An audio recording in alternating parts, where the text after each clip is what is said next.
Welcome back. Well, as you saw here on Newzroom Afrika just an hour and a half ago, so the British Prime Minister Boris Johnson has confirmed he's resigning as leader of his party. He will resign as British Prime Minister, but stay on until a new leader is elected. In other words, he is, in fact, resigning as Prime Minister. It's after a long period of scandal. In the end, 2 senior cabinet ministers resigned this week after it emerged that Jonson had appointed a man with a history of groping men to a position where he would enforce discipline in the Conservative Party. But there's been a long period of scandal before that, involving the fact that Jonson broke the laws his government instituted around the hard lockdown in the UK. Angelo, Fick's Director of Research at the All Socio-Economic Research Institute. Angelo, good afternoon to you. How do we describe what's happened in the UK? Normally a resignation, especially a prime ministerial resignation, is a very serious thing. But there's been an element of farce around Jonson, and there's some tragedy too, perhaps. Yes, Stephen, and part of that tragedy is that it isn't particularly local to the United Kingdom. We've seen increasingly over the last 2 decades the Italianification of politics.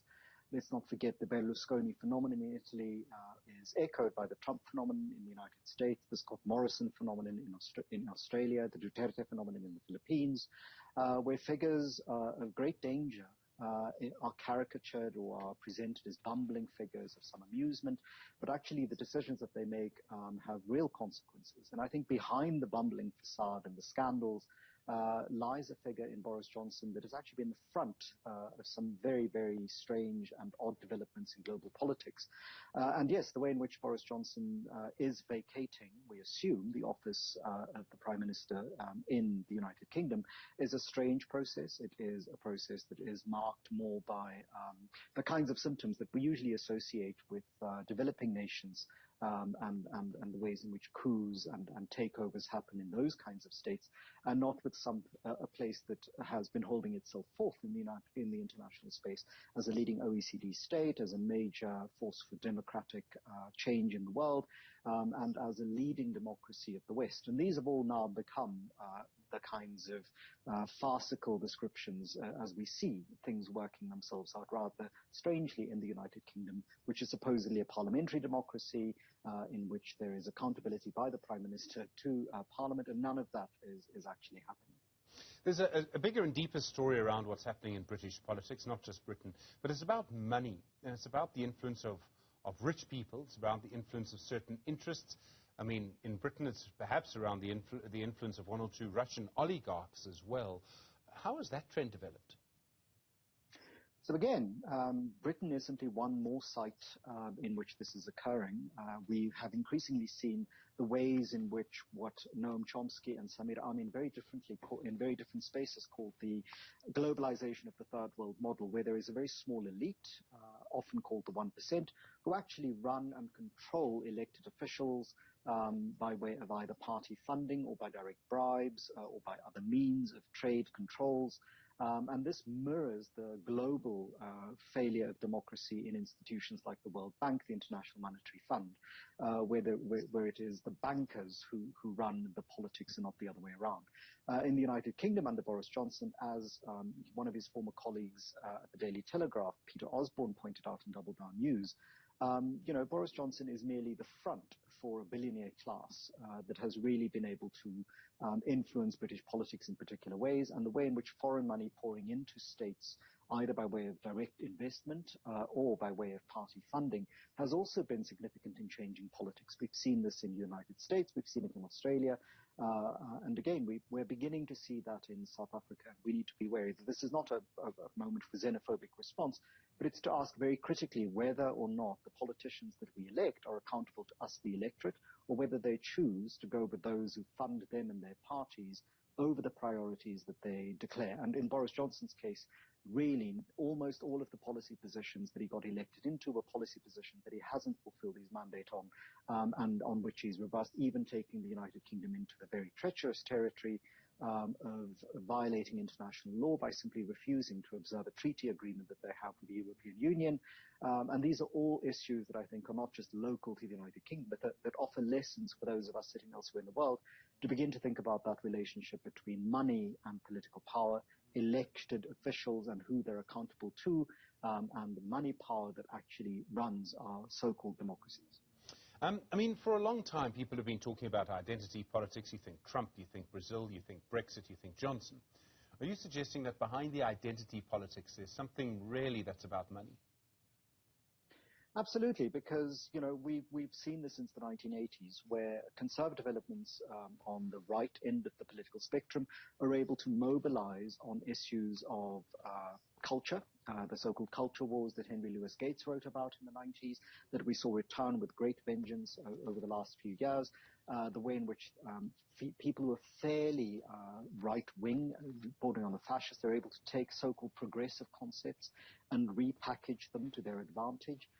And here, media barons have also played a significant role. So the role of privatized media in the United Kingdom and the United States and also in Brazil have played significant roles in the misinformation of the public.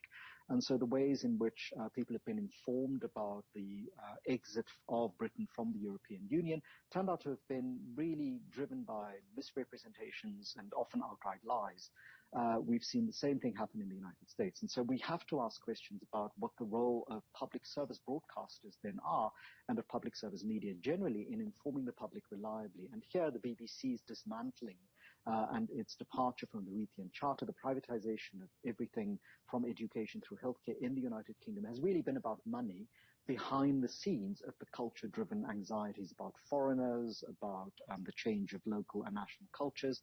And here in South Africa, we see similar kinds of developments of the retreat of the middle classes into private spaces for education, policing, security, healthcare, and this new populist movement that suggests that the problems in South Africa could so very easily be projected onto foreigners. We've seen the results of this in places like the United Kingdom and the United States, and Boris Johnson's government, really played a significant role in changing the climate of Britain, swinging it further to the right than even David Cameron had.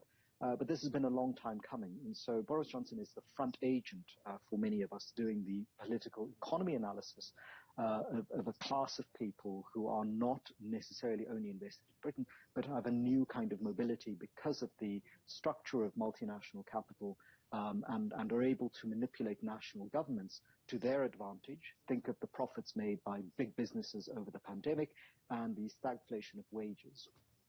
Think of the ways in which money really plays a big role in making sure that politicians retain power, but the people who vote them in get none of the benefits that should have gone with them being elected into power. Within all of this, what's important is that Johnson is now gone. We don't quite know yet who will replace him. Some people might look at the end of Donald Trump. They might look at what I think will probably be the end of Bolsonaro in Brazil, because it seems likely that he will lose, possibly to Lula, who's sort of on the left. I suppose isn't on the left, really. They might say that there might now be a swing back towards Labour in the UK. Is this going to be the end of the kind of politics that you describe? Doesn't sound like it. Doesn't seem like you're optimistic it will be. I don't think so, because, the groundswell in the United Kingdom that causes one to have some optimism, and in parts of the United States, is the Labour movement.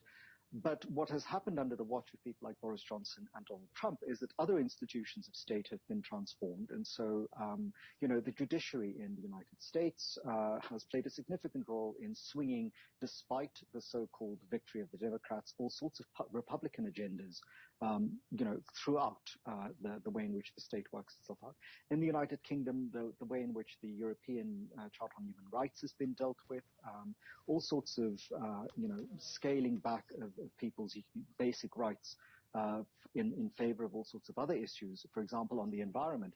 These have been spectacular examples of how, even when you move beyond Trumpism in government, in the executive arm, or even in the legislative arm, what you sit with is Trumpism in the other institutions of the state.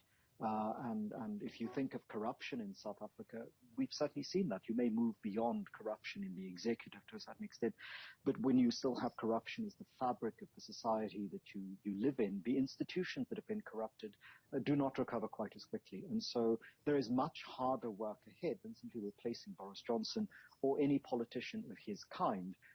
The institutions have to be wrestled back from their perversion and their distortion under these political regimes.